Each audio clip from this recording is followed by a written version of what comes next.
Ayan, si Brad Boy. Katatapos lang ng aming prayer meeting. Nag-live prayer meeting kami. Salamat sa Diyos at busog kami sa aral, gutom sa laman. Ngayon naman susunod, bro. Yung... Alin, bro? Umatin doon si...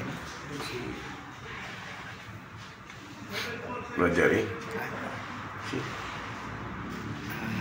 Yung asawa ni Perlina. Perlina. Bagong boats mo yun. Yung ang class na na-boats mo dyan.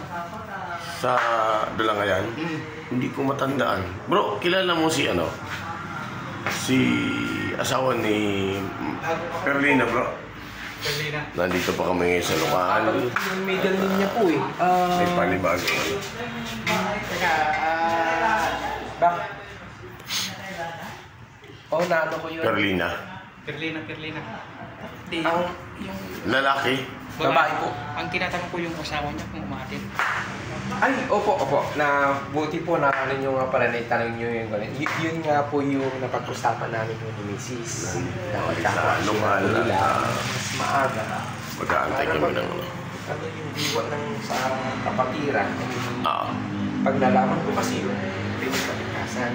Pero dapat sabi ko, parang paalalang hindi ano yun, tuloy sa kapag. Pero alam ko naman po yung naisip niyo. Tama po yung sabi niyo po. Umatin yan po din. Umatin po.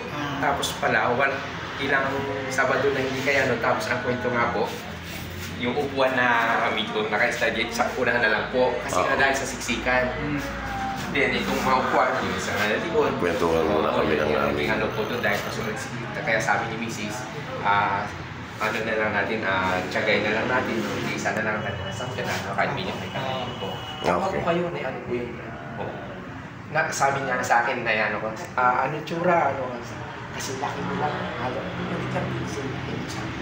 Kasi sumangin po sa isip ko yun. Kasi ako naman pagka medyo nag-observe ako sa mga ganun. Kasi may araw tayo, isang araw papakita. Sabi, diba?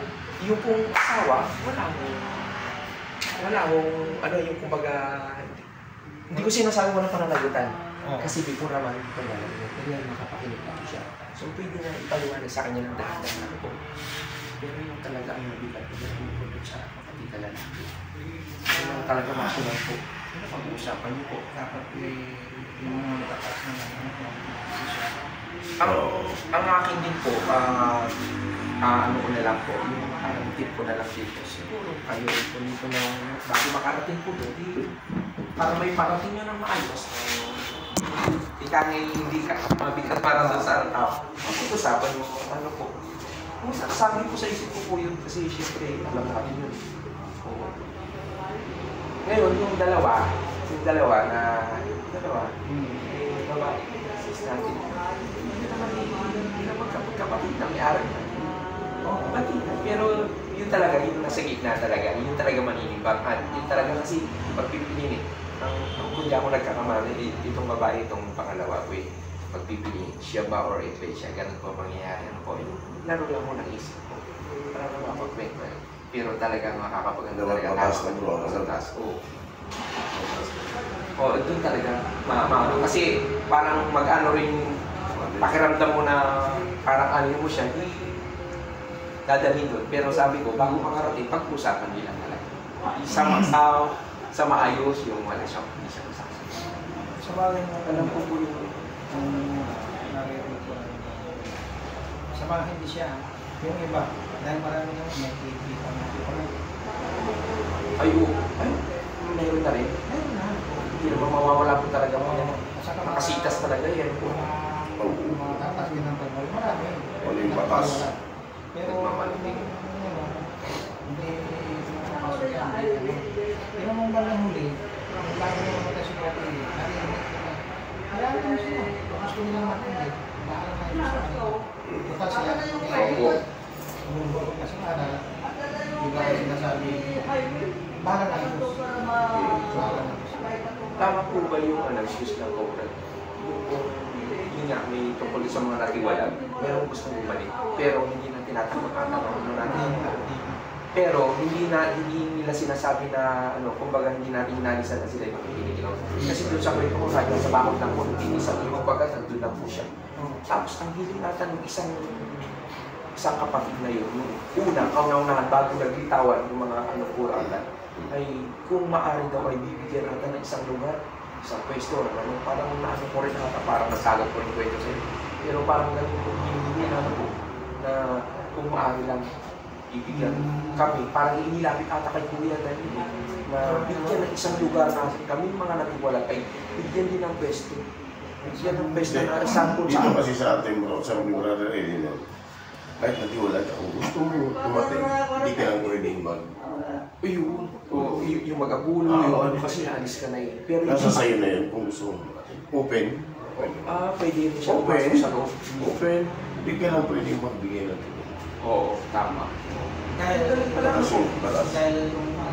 mayroon tayong diis dito, makakatan nyo. Diis dito, matagal na diis. Kasabay ng KNP, ng natiwalag. Ay, gano'n. Ano po tayo susunod yung DS? District, sir. Ngayon, nung bandang huli na, nung tumatagal na, nandito, nagtatrabaho pa ngayon. Pag mayroon tayong titin, siya nagluluto. Ano na lang, kumbaga siya Tulong. Yun yung sabi na Diyos ang bahala, di ba? Sa labas ng iglesia, Diyos ang bahala. Kasi hindi natin tayo mismo dapat maalis sa isip natin na hindi siya maniligtas. Wala tayong ganun. Wala tayong diwang ganun. Kaya nga po, tayo panalangin. Kaya natin, huwag natin parang gusto ganun. Diyos ang bahala. Dapat nga Kasi nakakalaw na Diyos eh. Dahil sabi nga po, Kasi kung nakagawa ng kasalanan, hindi pa niya alam. dahil doon sa kwento na po yun na sabi niya, di ba siyempre nasa likod rin siya, ibang kasama. Kaya bumabalik, wala sila makita, nakagaling ito. Ito na po yun. Diba? Ano po, hindi siya may-ari. Nakarang araw-araw, isa pala tayo. Hindi natin pwede tumapos sa sarili natin, lahat natin sa sarili Sa mga kayo Kaya magkakapatid. yung sa mga lamang pinatang pwede na kaya yung nagawa. Ay, hindi. Wala na Diyos. Malalang yun. Parang pag Basta narinig ko nung iba na yung mga di wala po. Gusto mo natin. Huwag bawal ka lang. ganda pala. Oo. Siguro po pwede nyo rin sabihin yung ganong proseso po. Kung hindi sa hiningi po mga kapatid, pag dumating kayo sa punto na ganito, kaya nga tayo hindi magpapabay sa kapatid po. Pero pag dumating sa punto talaga na ito, kasi hindi natin amin yung loob ng bawat isa sa atin, hindi natin alam tapos. Kung hindi po may matiwala, ang aming pagpapauna ay bawal, pwede kayo. Siguro natin sabihin natin, ito po ito lang. Pero bawal na bawal kayo magagawa. Dahil nga nakasikas naman po yan, ipinapaalis na doon kung yung masama ay alisin na rin. Alis na. Kaya ang ganda, Kuya Brad, yung sabi ka, yun ay isang babala na hindi para takot. Sabi natin gano'n po, para dubliin na. Oo. Kasi yung ba? Lalo kung kayo doon sa mga, hindi na mauna-unahan, may bata, may katulad ko, hindi ko na sakto lang, kung nasa likod, may matanda, may bata.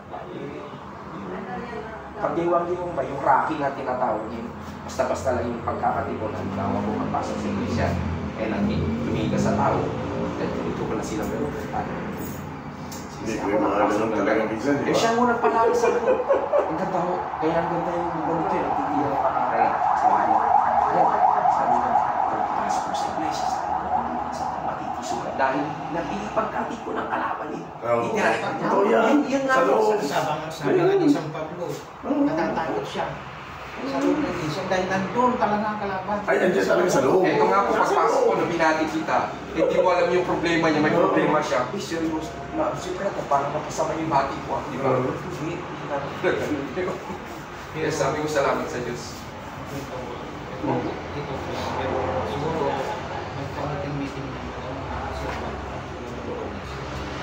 May meron si David, Opo. siya rin ang sasalita. Ito tayo lang ba? Dito ng Lucas. Sila Lucas. May pumunta dito mga kapatid na sila po ang nagdadalo. Ano, may paparano ka dito? Napaalam sila na isa na Sa group chat natin, Nakakaramdam po kasi yung mga yun. Nakakaramdam sa po. group chat natin, Sasaktan. umalis na sila. Bago pa lang yun. Ayaw ko may sakro na sila dito. Pag narito sa tamo? Oo, tagal na. Ah, Ano pa yun? at saka, Baka may ano na. Hindi, medyo may... Misunderstand.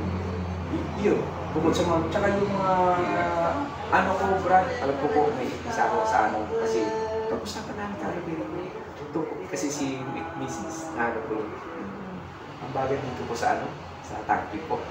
Ang expected ng tao na yun, ng kapatid na yun, ay bago.